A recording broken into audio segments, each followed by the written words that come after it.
Hi, Gauri త్రినేత్రి అనే అమ్మాయితో వచ్చింది కదా.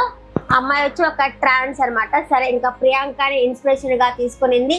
ట్రాన్స్ పడే బాధలు అవన్నీ చెప్పాలనుకునింది. ఓకే, నేను కాదన్ను. కానీ ఆ అమ్మాయి ఒక తప్పు చేసింది. ఏంటి అంటే, నేను ట్రాన్స్ అని చెప్పి మా అమ్మ వాళ్ళకి తెలుసు, ఇంకా ఎవరికి తెలియదు అన్న ఒక మాట అయితే చెప్పింది. మళ్ళీ ఇంకా నవదీప్ క్వశ్చన్స్ అడగంగా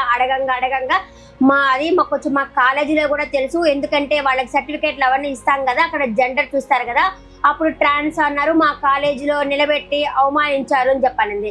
ఇంకా నవదీప్కి కోపం వచ్చి, అదేంటి అది నువ్వు ఎవరికి తెలియదు అంటున్నావు, ఇప్పుడు తెలుసు అంటున్నావు, క్లారిటీ లేదు అని చెప్పి అమ్మాయికి అయితే అడగడం అయితే జరిగింది. మొదలే వాళ్ళు సున్నలో సూక్ష్మం పట్టే వాళ్ళ జడ్జిలు, ఈ అమ్మాయి ఒక పని చేసి ఉండాల్సింది. కొంతమందికి మాత్రమే తెలుసు, మాది మా కాలేజీలో, మా ఇంట్లో, మా బంధువులకే తెలుసు, ఈ ప్రపంచానికి తెలియదు, నేను ప్రపంచంలో పరిచయం అవ్వడానికి వచ్చాను అని చెప్పుంటే పోయిండేది. అట్లా చెప్పలేదు.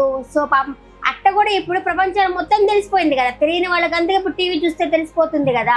కానీ ఆ అమ్మాయి ఒకటి చెప్పుంటే సెలెక్ట్ చేసేవాళ్ళేమో అని చెప్పి నేను అనుకుంటున్నాను. కొంచెం అబద్ధం చెప్పేసరికి ఇది అబద్ధము అని తీసుకొని సెలెక్ట్ చేయలేదేమో. ఒకే ఒక గ్రీన్ ఇచ్చారు కదా, పోనీలే పాపం గ్రీన్ ఇచ్చారు, మళ్ళీ కొంచెం కంటిన్యూ అవుతుందని చెప్పి నేనైతే అనుకుంటున్నాను. కానీ ఈసారి మాట్లాడేటప్పుడు ఆచి తూచి మాట్లాడితే బెటర్ అని నా ఒపీనియన్.